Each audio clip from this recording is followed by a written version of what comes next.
Welcome back.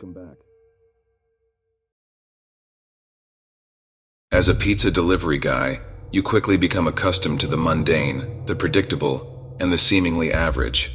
Houses blend together, faces become a blur, and deliveries are nothing more than a transaction. That was until I stumbled upon a particular order, one from a house that was anything but average. It started as a routine Tuesday night shift. The call came in from a place I'd never delivered to before, 29 Oakwood Lane. The address didn't register on any GPS. It was as if it was plucked from thin air. That should have been my first warning.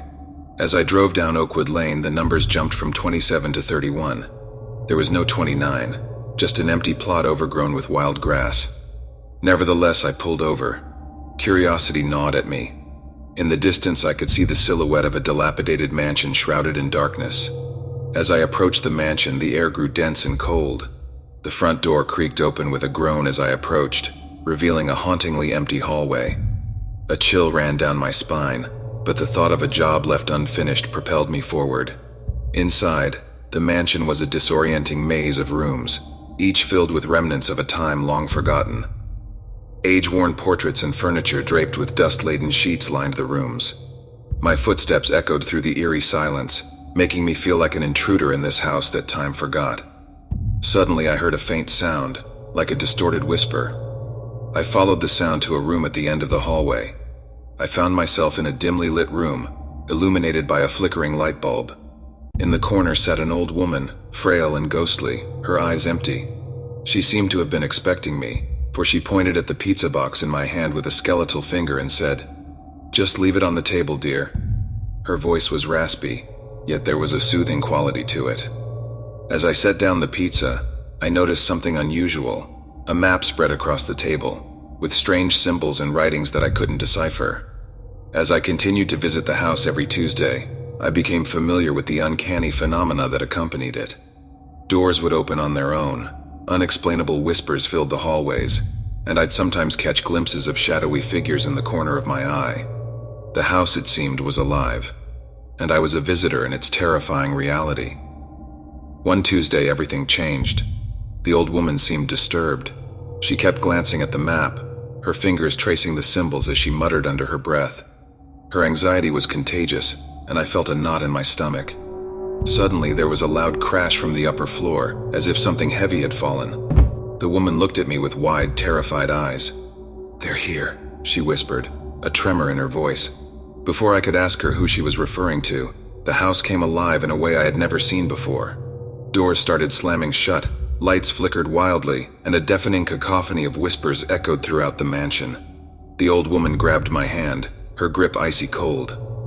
"Follow me," she instructed, her voice trembling. We rushed through the labyrinth of rooms, winding up a narrow staircase that led us to an attic. In the attic, an antique mirror stood against the wall, its glass tarnished by time. The woman moved towards the mirror, mumbling a series of incantations I couldn't make out. She then turned to me, her face white as a sheet. "You need to leave now," she said, urgency in her tone. "But you must not leave the way you came. Use the mirror." I must have looked confused, for she sighed and explained, "This house exists in two dimensions. In one, it's an abandoned plot, and in the other, it's this haunted mansion. Those entities you've been hearing, they're from another dimension trying to cross over. This mirror is a portal to our world. You must go." Before I could protest, she pushed me towards the mirror. As I touched the surface, it rippled like water. I took a deep breath and stepped through. I emerged on the other side, back in the real world, just as the mansion disappeared from sight. I was standing on an empty plot of land. The house at 29 Oakwood Lane ceased to exist. The subsequent Tuesday, the call never came. I drove down Oakwood Lane out of habit, but all I saw was the abandoned plot where the mansion once stood. The woman, the whispering entities, and the haunted mansion were gone. But the memories stayed, serving as a chilling reminder of the house that doesn't exist. Weeks passed, and life went back to its monotonous routine. I continued my job, delivering pizzas to regular houses with regular people. But every time I pass by Oakwood Lane, I feel a chill running down my spine, reminding me of the horrifying yet intriguing experiences I had. One night, as I was about to end my shift, I received a call. The voice on the other side was familiar, eerily so. "One large pepperoni pizza, please, for 13 Elm Street." It was the old woman. I swallowed hard as I looked at the address on my GPS. The coordinates led to a previously abandoned plot at the edge of town. A sense of dread washed over me as I drove towards 13 Elm Street. The house that didn't exist had moved, and it seemed like my journey was far from over. The real horror was just beginning. The drive to 13 Elm Street felt like the longest drive of my life. Every turn, every bump on the road was amplified in my mind as I pulled into the vacant lot. The mansion now stood here, an uncanny duplicate of the original at 29 Oakwood Lane. The shadows danced upon the mansion's facade under the full moon, giving it an even more ominous appearance. I gathered my courage and rang the doorbell, the familiar hollow echo resonating through the empty halls. The door creaked open on its own, revealing the same old lady standing in the hallway, an air of sternness about her. "Quickly, come in," she ordered. There was an urgency in her voice that hadn't been there before. As I stepped inside, the door closed behind me, shutting me off from the outside world once more. We hurried through the corridors to the heart of the mansion. The house felt colder, its silence heavier. The old woman led me to a room I hadn't seen before. The walls were covered in cryptic symbols, painted in what looked like blood. At the center of the room was a stone pedestal, upon which sat a small, intricately carved box. "The entities have grown stronger," she explained. "They are trying to cross over, disrupting the balance between the dimensions. This," she gestured at the box, "is a transient box.